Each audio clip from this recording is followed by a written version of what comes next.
Aujourd'hui. On va retrouver maintenant Marc Brucker qui est à Tourves dans le Var. Il est dans l'école de dressage Bravard. Il est en compagnie de Sacha Bravard, dresseur de chevaux ibériques. Et Sacha a grandi entouré de chevaux et nourri d'une passion folle pour cet animal qu'il partage avec Céline, sa compagne. Eh bien, nous sommes effectivement ici sur un manège, on va dire, à Tourves dans le Var. Il fait très chaud, mais ça ne décourage pas ni Sacha, qui est un maître en dressage de cheval ibérique, ni sa cliente. Vas-y. Sacha, c'est difficile quand même d'expliquer un peu tout ce que vous savez en tant que maître de cours finalement équestre. Oui, après il faut être passionné pour ça, pour pouvoir expliquer. Voilà. Là nous avons donc un cheval, nous avons une jument de 9 ans, voilà, dans une séance de travail à terre, voilà, avec une cavalière qui est venue faire un stage chez nous pour apprendre ma méthode en fait, ma méthode de travail, qui est basée sur la légèreté des aides. Donc la légèreté des aides, voilà, c'est la manière de, les aides sont la main, les jambes, la cavalière n'est pas sur le cheval, donc elle est à terre, donc c'est surtout les jambes. Voilà. Et finalement, c'est le cheval qui mène la danse, on peut le dire. Voilà. Légèreté des aides, on lui laisse. Voilà, c'est de le laisser libre voilà, le plus possible, comme on voit. Là, nous avons des rênes détendues. La jument se met dans un exercice qui s'appelle l'épaule en dedans. Il n'y a pas de contrainte, c'est juste, voilà, on la laisse libre de se positionner correctement, voilà, sans tirer, sans pousser le cheval. Voilà, ma méthode est comme ceci. Comment vous en êtes arrivé à ce stade finalement de maître de cavalerie? C'est pas évident, vous êtes né dans le cheval. Oui, je suis né dans le cheval parce que mon père était dresseur de chevaux. Donc depuis tout petit, j'ai été dans le cheval. Il a dressé toutes sortes de races de chevaux. Et moi, là, dernièrement, je me suis lancé dans les chevaux ibériques parce que voilà, ce sont des chevaux qui me passionnent beaucoup. Et moi-même ayant eu beaucoup de chevaux ibériques à moi personnel, donc j'ai préféré me laisser, j'ai été tenté par refaire que les chevaux ibériques. Alors cette passion, elle vous vient finalement de la famille, on va dire. Oui. Voilà. Mais c'est un art qui remonte au 15e, 16e siècle, c'est ancien. Ça a débuté chez les Italiens, c'est les Italiens qui ont trouvé l'art équestre au début du 16e siècle. Avec Pluvinel, déjà. Pluvinel, c'est un Français, c'est lui qui est allé apprendre en fait en Italie. Donc c'est les anciens, c'était Fieschi, Grisone et Pignatelli, les Italiens qui avaient découvert cet art. Et les Français, donc tels que M. Pluvinel, comme vous venez de le dire, M. de la Brousse, sont allés apprendre au XVIe siècle chez les Italiens et ont ramené cet art en France. Voilà. Qu'est-ce qui vous différencie des autres maîtres dresseurs qu'on connaît? Voilà, c'est le cheval, c'est le mode d'éducation, c'est la manière de demander les exercices en fait. Voilà. Donc comme je viens de l'expliquer, c'est la légèreté des aides qui a été découvert surtout par mon père. Voilà. C'est quelqu'un d'un autodidacte. Voilà. Il a découvert cette manière de travailler les chevaux d'une manière plus délicate, invisible. Surtout, ça s'appelle l'invisibilité des aides. Donc, en fait, que le cavalier que les demandes ne se voient pas du tout, que les demandes soient imperceptibles, en fait, voilà. Et là, finalement, votre élève se comporte bien. Vous lui avez transmis quoi? Alors là, je lui explique, voilà. C'est quand même une cavalière qui sait faire des exercices, mais je lui explique ma manière de travailler les chevaux, voilà. Parce que j'ai des personnes de la France qui viennent me voir parce que j'ai une manière particulière de travailler les chevaux. Comme je viens d'expliquer, voilà, très bien. Là, donc, voilà. On va redemander un peu en avant, voilà. On va remettre une piste. Doucement, on va rentrer l'épaule, descendre la reine extérieure doucement, voilà. On va lui rentrer l'épaule, voilà. Un tout petit peu plus, voilà.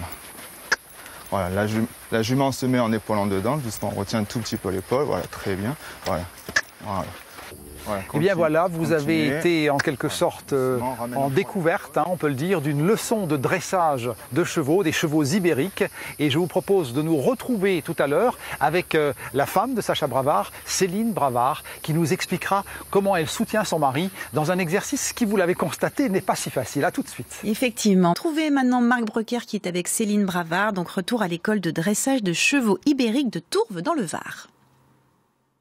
Eh bien, on se retrouve dans cette belle école de dressage de Tourves dans le Var et je suis aux côtés de Céline. Céline, vous êtes la compagne en fait de Sacha Bravard. Alors, vous êtes un élément assez important parce que vous êtes un peu multitâche, allez, on va le dire. Hein. Oui, tout à fait. Qu'est-ce que vous faites? Eh bien, écoutez, je suis aussi bien à la préparation des chevaux, le pansage, le tressage, sceller, brider, que aussi à l'entretien des écuries, qui est une grande partie du travail. Oui, parce qu'il y a le travail caché finalement. Le cheval, c'est beau, ça paraît, hein, voilà, c'est prétentieux un peu un cheval, hein, ça se montre, mais en même temps derrière il y a tout le travail d'entretien, de dressage, de les soigner, les nourrir. Tout à fait, oui, qui prend 70% du temps de la journée, oui, effectivement.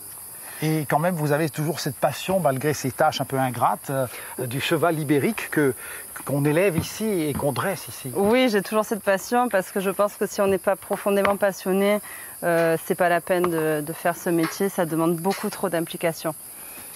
Quand vous dites beaucoup d'implication, c'est effectivement l'implication. Vous faites aussi des cours vous-même, non? Parce que vous êtes cavalière. Non, moi je participe au travail des chevaux, donc je travaille aussi bien les chevaux à terre que montés. On travaille souvent à deux avec Sacha en fait. Je ne donne pas de cours, je laisse ce soin à Sacha qui se débrouille très très bien. Mais vous gérez aussi l'établissement, hein, c'est vous qui organisez un peu voilà, les cours, les horaires. Oui. Et vous occupez aussi des chevaux dans le détail, on va voir ça dans un instant, parce que vous êtes une tresseuse, une coiffeuse en chef du cheval. Hein. Oui, on peut dire ça, effectivement, ça fait quand même quelques années maintenant. Que je tresse les chevaux à crin, parce qu'ils ne sont pas tous à crin. Hein. Et d'ailleurs, celui-ci particulièrement a une très très grande crinière. Alors celui-ci, c'est un cheval de race ibérique, hein? Alors celui-ci, c'est un entier, un pur race espagnole de 9 ans. Et alors, il est sage, hein? Il n'a pas l'air de broncher. Pas du tout, il est très gentil, il est très beau, très gentil, très sage. Alors ça paraît simple comme ça, mais vous m'avez expliqué que ça fait pas mal de temps que vous avez appris cela. Hein. Oui, ça a l'air simple, mais c'est pas simple. C'est comme tout, il y a quand même une technique qu'il faut parfaire pendant quand même quelques années pour être à l'aise aussi bien à gauche qu'à droite et avec toutes les tailles de crinière. Et vous avez pris combien de temps finalement pour acquérir ou maîtriser cette technique? Ça fait une dizaine d'années que je tresse. Et pour être une bonne tresseuse de cheval, il faut ce temps-là, vous diriez? Oh, peut-être je suis particulièrement lente, je ne sais pas. Mais en fait, comme j'aime bien le travail bien fait, je pense qu'on évolue tout au long de sa vie et ça fait partie de mon évolution personnelle. Alors revenons, Céline, sur votre activité de gestion, parce que vous êtes une gestionnaire, hein, finalement, au quotidien de cette école de dressage de Tourves. Oui.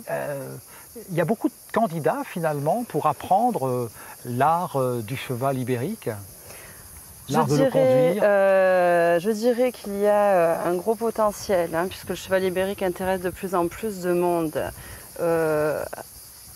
Après, il est quand même très spécial. Oui. Pas tout le monde apprécie son impétuosité, son insolence. C'est un cheval difficile qui est très intelligent, qui aime bien vous mettre en difficulté. Et on a vu tout à l'heure une dame qui apprenait, c'est pas si simple, hein, ça paraît simple. Surtout mais c'est la première fois qu'elle travaille des chevaux ibériques, elle est venue ici pour ça. Ce n'est pas simple du tout. Ce qui compte finalement dans le comportement avec le cheval, c'est quoi? Parce que là, on voit qu'il y a une complicité entre vous et les chevals, il se laissent faire avec plaisir. Il y a le respect mutuel. Ce n'est pas un objet, ce n'est pas une moto. Il a des besoins journaliers auxquels il faut absolument subvenir. Et la friandise aussi, c'est une très bonne aide. Oui, parce qu'il faut récompenser le cheval de l'effort qu'il fait. Et non pas seulement à la fin de la leçon, mais durant toute la leçon. Ça, c'est notre politique, ça c'est clair. Lâcher les brides, en quelque sorte, au cheval, mais aussi savoir le récompenser pour lui montrer finalement qu'on l'aime. Exactement. Et c'est cet amour du cheval qui vous guide. Alors, vos projets, en 2 mots. En 2 mots, la construction du manège couvert que nous avons reçu et non monté, développer notre association et poursuivre cette grande passion. Eh bien, on vous souhaite en tout cas effectivement de pouvoir développer encore votre amour important pour ce cheval que vous aimez. Et on espère que vous continuerez à y trouver beaucoup de plaisir. En tout cas, merci de nous avoir accueillis ici à Tourves. On a beaucoup apprécié l'atmosphère et l'ambiance de ce lieu. Merci. Merci.